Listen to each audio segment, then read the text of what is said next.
There's a specific kind of evening that some people wait all week for. No plans, no obligations, just silence, and the strange relief that comes with it. If you've ever canceled plans and felt not guilty, but genuinely lighter, you've felt this, and you've probably also felt the quiet judgment that follows. The raised eyebrow, the you need to get out more. But what if preferring to be alone isn't a flaw? What if the research says something completely different from what most people assume? Here's what's actually going on. Most of us have been taught directly or indirectly that wanting to be alone is a problem, that it signals loneliness, depression, or social failure. And the messaging reinforces this. Research from the University of Michigan found that American news coverage is roughly 10 times more likely to describe being alone as dangerous than as beneficial. But here's the problem with that framing. It conflates two fundamentally different things. Being alone and feeling lonely are not the same experience. Loneliness is a feeling of disconnection. It can happen in a crowded room. Solitude is a state of being alone, and it can be deeply restorative. The question isn't whether people should be alone. It's why some people actively seek it, and what's happening in their brains when they do. One of the foundational explanations comes from the work of psychologist Hans Eysenck, developed in the 1960s and supported by brain imaging research since.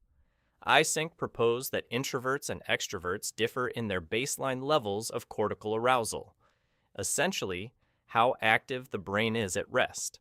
According to this model, introverts have a naturally higher level of baseline neural activity, regulated by a system in the brainstem called the reticular activating system.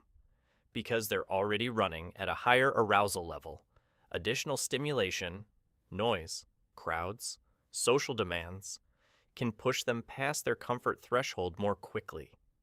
Think of it like a thermostat. If your baseline is already warm, you don't need as much external heat. Turning it up further doesn't feel cozy. It feels overwhelming. EEG studies have confirmed this pattern. Introverts show lower alpha wave activity at rest, which is associated with higher cortical arousal. fMRI research at King's College London found that extroverts need to mobilize more cortical resources during cognitive tasks, consistent with the idea that their resting brain is less activated. But arousal theory only explains part of the picture. It tells us why introverts might avoid overstimulation. But it doesn't explain why solitude itself feels good. That's where a different line of research comes in. Psychologists at the University of Rochester ran a series of experiments on what solitude actually does to your emotional state. What they found was striking. Solitude produces what they called a deactivation effect. It lowers the intensity of both positive and negative, high arousal emotions. In other words, it brings you toward calm, not happiness, not sadness, but a quieter emotional baseline. This effect occurred when people were genuinely alone. It didn't happen when they were sitting with another person, even silently. And critically, their fourth study found that when people actively chose to be alone, the benefits increased. Voluntary solitude led to relaxation and reduced stress. Unchosen solitude did not. So here's where the research takes a turn that might surprise you. If solitude is partly explained by introversion and cortical arousal, you'd expect that introverts would be the ones who enjoy solitude the most. But a 2022 study tested this directly. Across 2 daily diary studies, they found no evidence that introversion predicts the enjoyment of solitude. Let that land for a moment.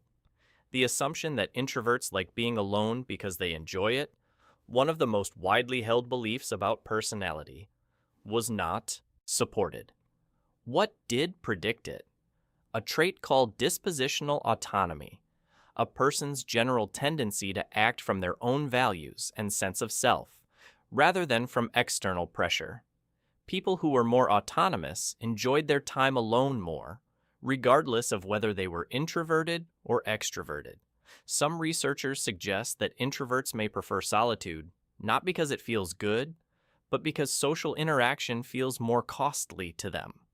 The preference may be more about what they're moving away from than what they're moving toward. And then there's the social cost. Research from Tilburg University found that people who openly express a preference for solitude are more likely to be excluded by others. Even though solitude seekers generally view social interaction positively, others assume interacting with them would be unpleasant and respond by distancing themselves.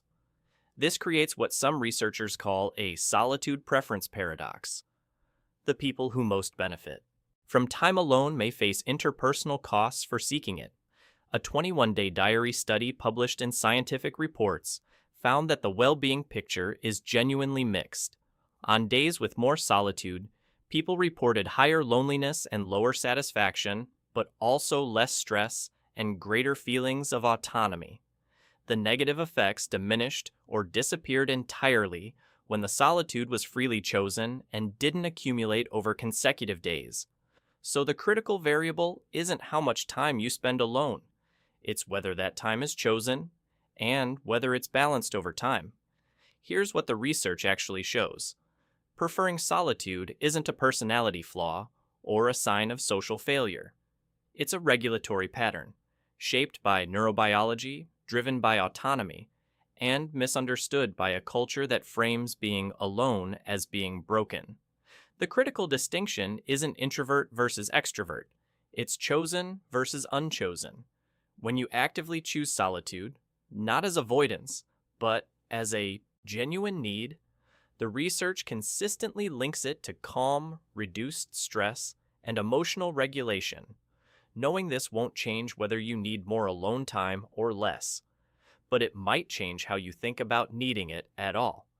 And that shift, from guilt to understanding, is what the research supports. This is part of a larger pattern in how modern life pressures us to perform connection, even when what we actually need is space. This is the human frame. Facts first. Context always. If this changed how you see something, subscribe. We'll keep going.